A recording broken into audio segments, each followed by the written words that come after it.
Presiden Joko Widodo kemarin melakukan silaturahmi dengan para pimpinan partai koalisi pendukung pemerintah. Namun Partai Nasdem dan PDIP tidak datang ke pertemuan tersebut.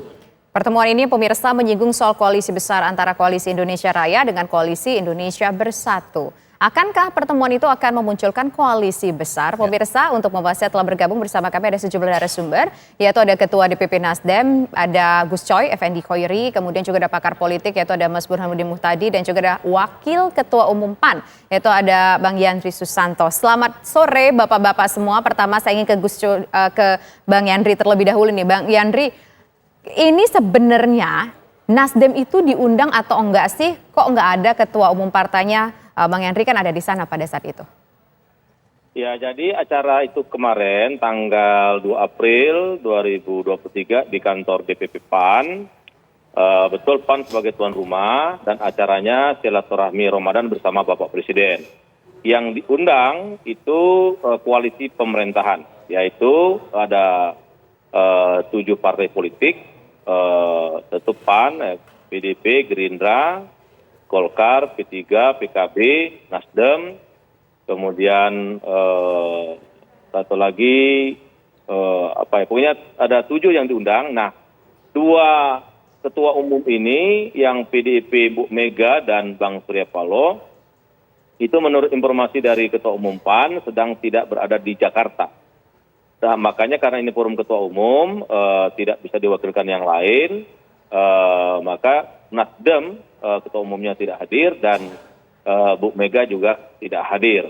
Okay. Tapi yang jelas kalau dari ketua umum memastikan semuanya diundang karena pertemuan kemarin silaturahmi Ramadan yang diawali dengan mulai jam 11:30, kemudian berlanjut dengan ada sambutan ketua umum PAN, ada sambutan Pak Presiden di forum terbuka, kemudian dilanjutkan dengan sholat zuhur berjamaah, diawali dengan adanya tausiah dari Sekretaris Umum PP Muhammadiyah, kemudian ada Gus Miftah dari kalangan Nahdlatul Ulama juga memberikan tausiah.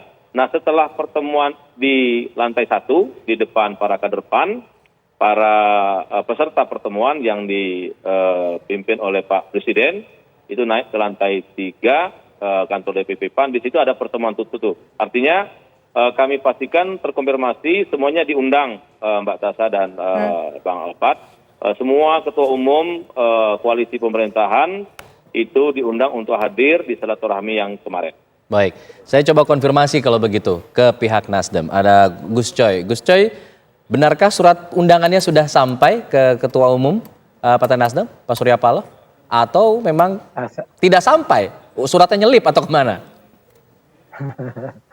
Saya nggak tahu, tapi saya berhusnudon menurut Mas Yandri tadi bahwa Nasdem diundang, ketua umumnya diundang, ya diundang. Nah, memang posisi Pak Surya Paloh sedang di luar negeri.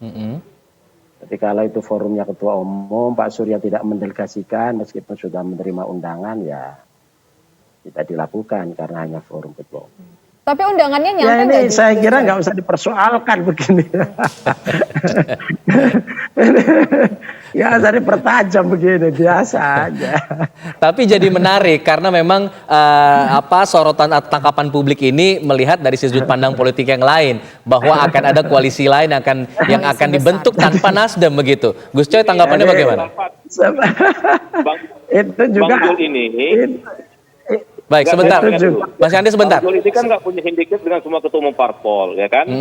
Dengan Bang Surya Paloh sangat dekat, Bang Jul. Sangat dekat. Dengan Bu Mega juga dekat. Artinya Bang Jul ini tidak punya hambatan komunikasi apapun dengan ketua umum parpol. Jadi tidak mungkinlah tidak diundang. Apalagi Bang Jul itu kan dipublish pernyataan beliau bahwa Nasdem dan Ibu Megawati atau PDIP diundang. Tapi karena itu forumnya ketua umum, yang sempat waktu itu Ibu Mega itu terdengar oleh saya itu ada yang mau datang mewakili Bu Mega, tapi karena itu forumnya ketua umum dan kelihatannya akan ada pertemuan lanjutan.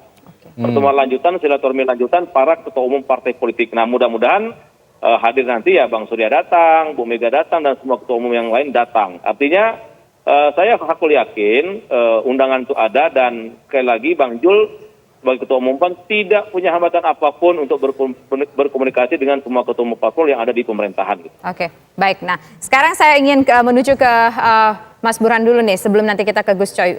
Ini ada pertemuan, ada statement soal mungkin saja terbentuk koalisi besar begitu. Tapi ada dua partai yang nggak hadir. Sudah disampaikan alasannya tadi lagi nggak di Indonesia, lagi di luar negeri. Nah, Mas Burhanuddin melihat apakah ada potensi jangan-jangan nanti ini akan ada koalisi besar dengan menggadang-gadang mungkinkah Pak Prabowo atau mungkin ada partai di antara 7 ini yang nanti akan ditinggalkan kalau koalisi besar ini terjadi realisasinya?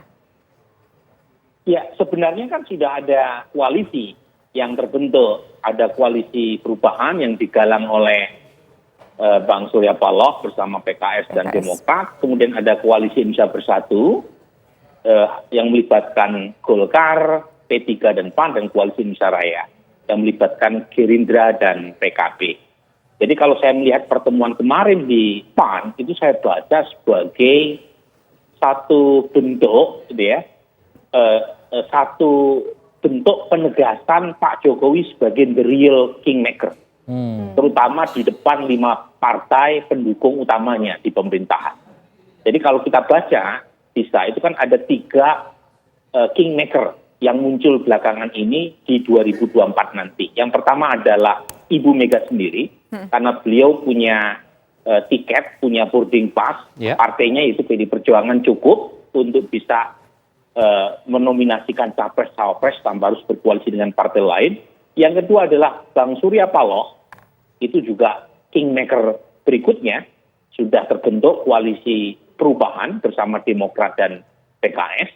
Dan yang ketiga, itu adalah Pak Jokowi sendiri. Jadi meskipun Pak Jokowi bukan ketua umum partai, tapi posisinya sebagai presiden dan komandan koalisi 7 partai pendukung pemerintahan, itu Pak Jokowi punya keleluasaan untuk bisa mempengaruhi atau paling tidak menominasikan calon sehingga bisa didengar setidaknya oleh partai yang mendukungnya, terutama 5 ketua umum yang hadir kemarin.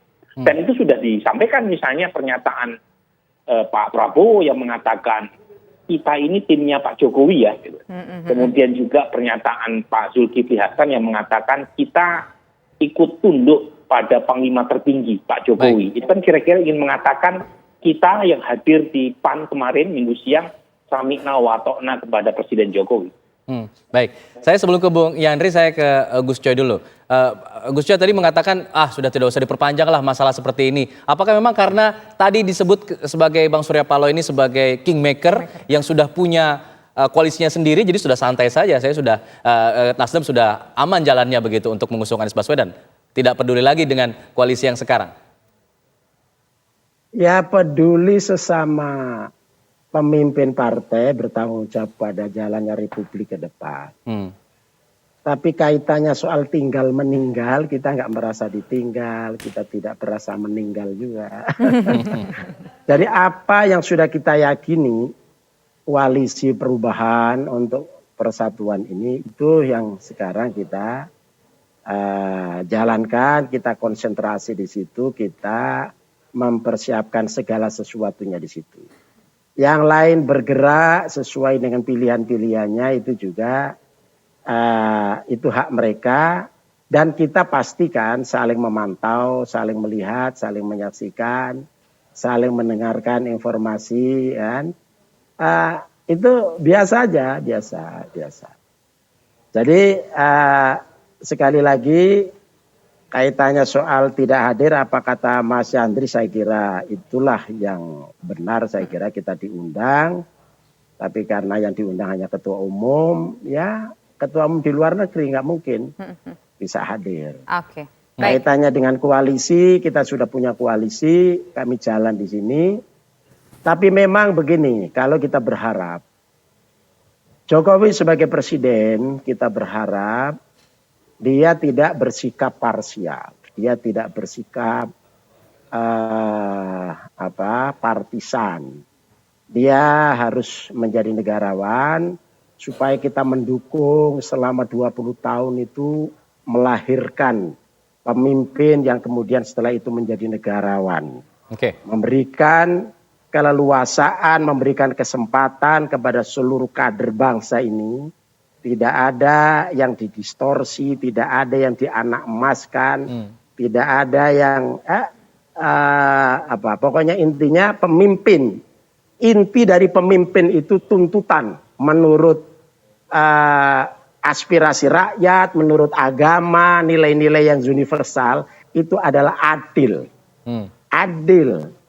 Innallaha ya'muru bil adli wal ihsan. Jadi dituntut adil dan berbuat baik untuk seluruh rakyat, untuk seluruh kader-kader terbaik bangsa.